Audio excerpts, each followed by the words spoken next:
Live from Rockford, you're watching a WIFR Fastcast.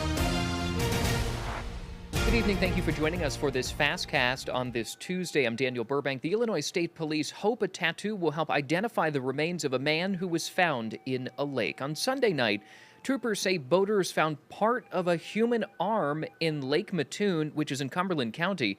The lake is about 4 hours south of the Rockford area.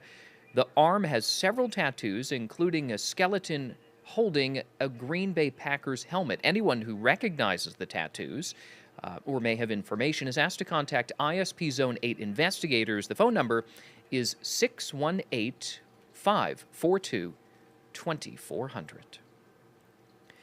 A 37-year-old Chicago woman faces around a dozen charges following a police chase and attempted carjackings Saturday afternoon in Lee County. The Lee County Sheriff's Office says it was called around 1 in the afternoon for a wrong-way driver on I-88. Investigators say after hitting another vehicle, Samara Russell sped away from deputies and Illinois State Police troopers. Later, authorities received 911 calls about a woman matching Russell's description, trying to carjack people while holding a gun. Deputies later caught up to the vehicle on Illinois Route 38 near Detour Road in rural Lee County. The deputies say they told Russell to get out of the vehicle, but she refused to listen. Authorities say she pointed a gun at them and tried to run toward nearby cars before she was tackled by an Amboy police officer. Russell was taken to the hospital for a mental health evaluation. Once she is released, she will be taken to jail. A Milwaukee school went up in flames Tuesday morning. The 5-alarm blaze at Lincoln Avenue School broke out in the pre-dawn hours, bringing out more than 100 firefighters by daylight. Flames and smoke could be seen billowing out of the building. Milwaukee's fire chief said the school does not have sprinklers, and there's no cause on the fire. Well, every single bit of information can be the key to unlocking the secrets behind any crime. Criminal experts insist many of you hold the keys. Sydney Stoffregan sat down with members of local law enforcement who work daily to build trust within our communities, hoping to get one step closer to the truth. The full story will air tonight at 5. Our I say modern, but even going back, TV shows, what do you see on TV shows? Witnesses getting killed all the time. Just, knock on wood, it just doesn't happen here. It is that time of the show to take a look at the 7-day forecast. Yes, we are still in a first alert action day, and we will be for quite a while. Right now we're sitting at 90 degrees, but the real thing here that we're watching is the heat index, as we could hit feeling like well over 100 degrees. I'm going to leave all of the meteorology terms to Chief Meteorologist Kira Miner. She's going to track out the hour-by-hour temperature forecast. Take a look at Wednesday, Thursday, Friday, still staying in the 90s. But again, it's really the humidity that we're keeping an eye on. Of course, chances of thunderstorms later on in the week. And then by the weekend, yes, there is a cool down. We're back in the 80s. I say it's a cool down because we're feeling well over 100, but that'll feel nice by the time we hit the weekend. In a major ruling this morning, the Supreme Court struck down President Trump's executive order restricting birthright citizenship, which grants U.S. citizenship to any person born in the country, regardless of their parents' immigration status. 5 of the justices said the policy violated the 14th Amendment of the Constitution, which guarantees citizenship.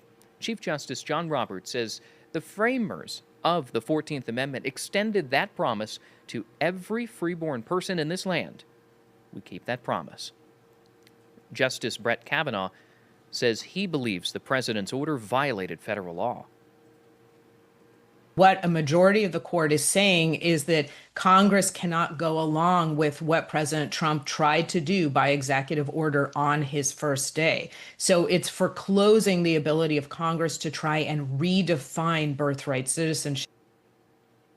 Well, President Trump is celebrating a victory at the Supreme Court that bans transgender athletes from participating in women's sports. The president taking to social media, Truth Social, calling it a big win. Trans advocates say it's a step in the wrong direction. National correspondent Molly Martinez joins us from outside the court with more. Only about 1.3% of Americans identify as trans, but throttling trans rights has been a top priority for the conservative agenda.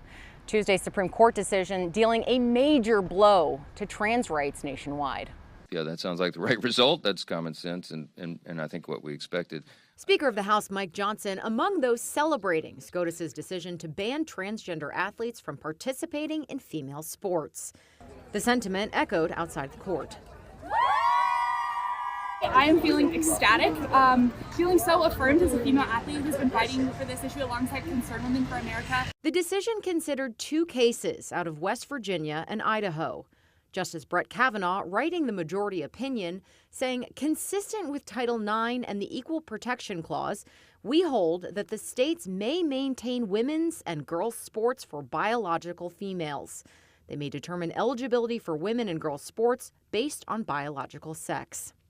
But trans advocates like Ellie Reynolds worry the decision will further alienate an already disenfranchised minority. The trans youth suicide rate is so high, and that is due to societal pressure and bullying and harassment. And this is just another way in which we are making trans kids, especially trans feminine kids, go back into spaces where they are likely not welcome and not safe. Like I said, Tuesday's ruling applies to cases in West Virginia and Idaho, but has implications in 25 other states that restrict trans athletes from playing in female sports. At the Supreme Court, I'm Molly Martinez. The 9 justices will also reconsider striking down whether an assault weapons ban violates the Second Amendment. The case comes following several states and cities like Chicago enforcing the ban. Gun rights groups claim the ban violates the Second Amendment, but supporters say the weapons are the preferred weapon of mass shooters. Arguments are expected to be heard this fall. Here in Illinois, 14 new laws are set to take effect Wednesday, one including making cocktails to go permanent. Lawmakers passed the law during the pandemic, which allowed restaurants and bars to sell cocktails and mixed drinks for pickup or delivery when businesses were closed to in-person customers. Other laws, including posting unauthorized AI images, could be considered cyberbullying in Illinois schools. The Illinois Department of Early Childhood will also launch July 1st. Well, Tuesday marks the final day of Rockford Public Schools Superintendent's tenure of Aaron Jarrett. He finishes his 13-year career in Rockford and is the second longest tenure since 1900. The district said on social media that it thanks Jarrett for his leadership, dedication, and commitment to students, staff, and families. He will start his new career going to Rockton to become the superintendent of Hononegah School District.